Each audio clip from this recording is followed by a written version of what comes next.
नमस्कार दोस्तों, मैं हर्षवर्धन और आज हम शुरू करने जा रहे हैं मैरिज अंडर मुस्लिम लॉ, जिसे निकाह भी कहा जाता है। इस्लामिक कम्युनिटी में मैरिज को एक कॉन्ट्रैक्ट माना जाता है, इसलिए सेरेमनीज़ को बहुत ज़्यादा इंपॉर्टेंस नहीं दी जाती है। लेकिन कुछ कंडीशंस होती हैं वैलिड मैरिज के लिए, वो आपको पूरी करनी बहुत ज़रूरी है। सबसे पहली कंडीशन ये होती है कि जो पार्टीज शादी कर रही हैं उनकी कैपेसिटी होनी चाहिए कॉन्ट्रैक्ट करने की, क्योंकि मैरिज अपने आप में एक कॉन्ट्रैक्ट है।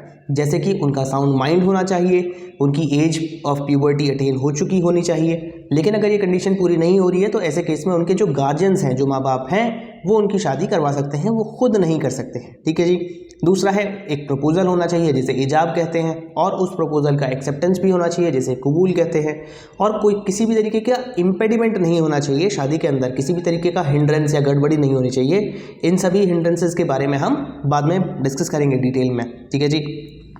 अब बात करते हैं कि अगर कोई एक मुस्लिम पर्सन दूसरे नॉन मुस्लिम पर्सन के साथ शादी करना चाहता है तो ऐसे केस में क्या प्रोविजंस दिए गए हैं।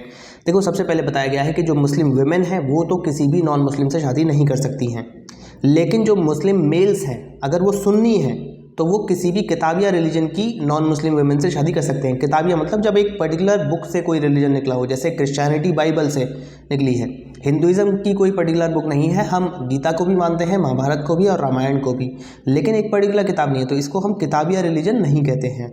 तो वो क्रिश्चियन हो सकती है महिला, और उसके साथ जो सुन्नी मोमडन है वो शादी कर सकता है। तीसरा, शिया मोमडन जो है वो किताबिया रिलीजन की हो या किसी भी रिलीजन की हो, किसी भी नॉन मुस्लिम महिला से शादी नहीं कर सकता है। ठीक है जी। लेकिन यहाँ पर एक प्रोविज़न है, जब आपको इंटर रिलीजियस मैरिज करनी है तो आप करोगे कैसे। अगर हिंदू मुसलमान को आपस में शादी करनी है तो कैसे करेंगे, उसका एक प्रोविज़न ये दिया गया है कि मैरिज करने से पहले जो हिंदू पर्सन है उसको इस्लाम कबूल करना होगा। अगर वो मेल है तो वो इस्लाम कबूल करेगा, अगर फीमेल है तो इस्लाम, क्रिश्चियनिटी या जूइश रिलीजन को वो अडॉप्ट कर सकती है महिला। ठीक है जी। उसके बाद उनकी शादी हो सकती है। अब हम बात कर रहे थे प्रपोजल और एक्सेप्टेंस की। प्रपोजल को कहते हैं इजाब, एक्सेप्टेंस को कहते हैं कबूल। अगर ये दोनों चीज़ें हैं तो ये वैलिड मुस्लिम निकाह माना जाएगा। और यहाँ पर कुछ और कंडीशंस भी हैं कि भैया विटनेस जो हैं वहाँ पर या तो 2 मेल विटनेस होने चाहिए जब उनका निकाह हो रहा है, या फिर 1 मेल और 2 फीमेल्स होनी ज़रूरी हैं। और प्रपोजल और एक्सेप्टेंस में किसी भी तरीके की कोई एम्बिग्यूटी नहीं होनी चाहिए, कोई भी कन्फ्यूजन नहीं होना चाहिए कि भैया अगर कोई ये कहे कि जी मैं तुमसे शादी करना चाहता हूँ तो ये कोई प्रपोजल नहीं हुआ, या एक दिन मैं तुमसे शादी करूँगा, ये फ्यूचर का जो प्रॉमिस है उसको हम प्रपोजल नहीं मानते हैं। और जिस मीटिंग में आपने प्रपोजल दिया है उसी मीटिंग में उसका एक्सेप्टेंस मिलना चाहिए, यानी कि ये दोनों चीज़ें एक ही मीटिंग में होनी चाहिए। ऐसा नहीं कि आज आपने प्रपोज किया और 1 महीने बाद आपको एक्सेप्टेंस मिल रहा है, वो कोई शादी नहीं मानी जाएगी। ठीक है जी।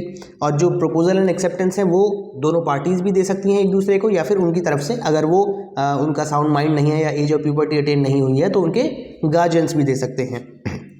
वैलिड मैरिज को इस्लाम में सही कहते हैं, वॉइड मैरिज को बातिल मैरिज कहते हैं, और इर्रेगुलर या वॉइडेबल मैरिज को हम फासिद मैरिज कहते हैं।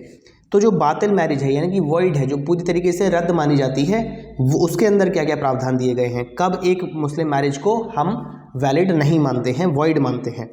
देखो, सबसे पहले अगर कोई भी मुस्लिम महिला जिसकी शादी ऑलरेडी हो चुकी है, जिसके पति जीवित हैं, उसको कोई भी अधिकार नहीं है कि वो एक से ज़्यादा शादी कर सके। ठीक है जी। कोई भी और शादी वो नहीं कर सकती है, उसके पास अधिकार नहीं है।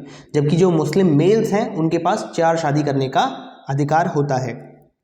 लेकिन जो मुस्लिम मेल्स हैं वो भी फैमिली के अंदर शादी नहीं कर सकते, यानी कि अपनी माँ से नहीं कर सकते, अपनी बेटी से नहीं कर सकते, अपनी भांजी, भतीजी या आंट से भी नहीं कर सकते हैं। और एफिनिटी में भी वो लोग शादी नहीं कर सकते हैं। एफिनिटी मतलब जो ब्लड रिलेशन में तो नहीं है लेकिन जुड़े हुए हैं, जैसे कि बेटे की पत्नी हो गई, या वाइफ की मदर हो गई, या ग्रैंड मदर हो गई। इस तरीके के जो रिलेशंस हैं आपके ब्लड रिलेशन में तो नहीं है लेकिन एफिनिटी में है, उसमें भी शादी नहीं हो सकती है।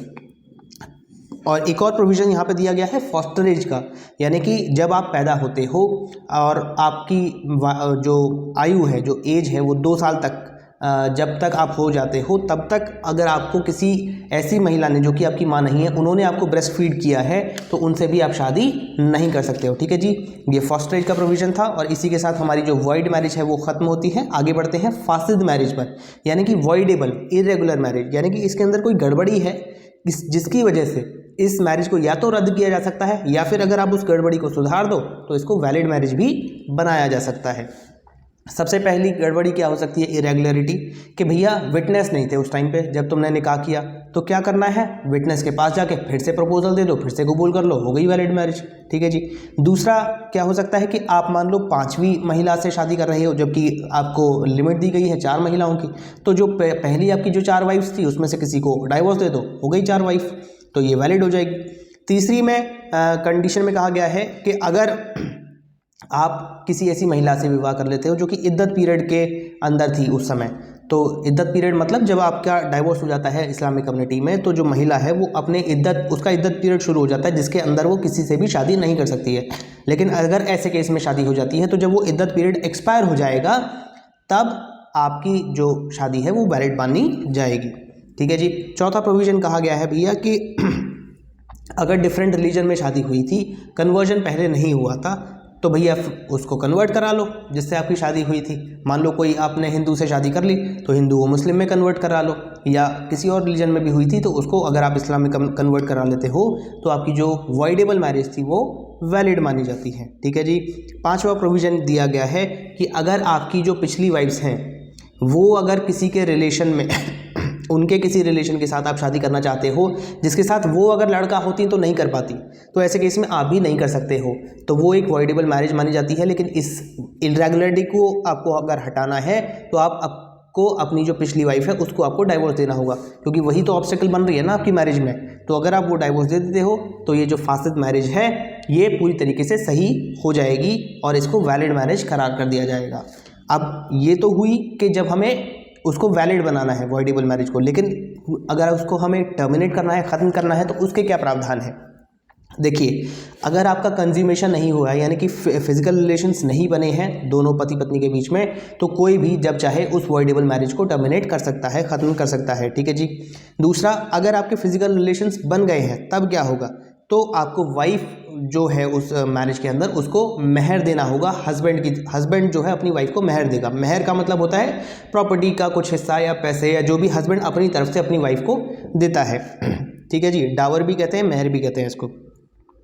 और जो वाइफ है उसको इद्दत पीरियड ऑब्जर्व करना होगा 3 कोर्सेज तक, और जो बच्चे उस मैरिज में पैदा होंगे उनको लेजिटिमेट चाइल्ड का दर्जा मिलेगा, यानी कि उनको जायज़ माना जाएगा, उनको सभी अधिकार जो एक बच्चे को मिलने चाहिए वो दिए जाएंगे।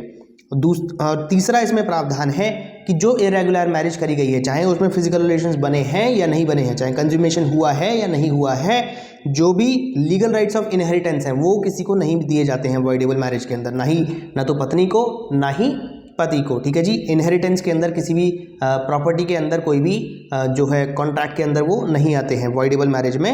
जो उनको अधिकार है, जैसे कि मान लो पति की कोई प्रॉपर्टी है तो उसमें महिला को कोई भी हिस्सा इनहेरिटेंस के रूप में नहीं मिलता है, मेहर के रूप में वो पति चाहे तो दे सकता है। ठीक है जी।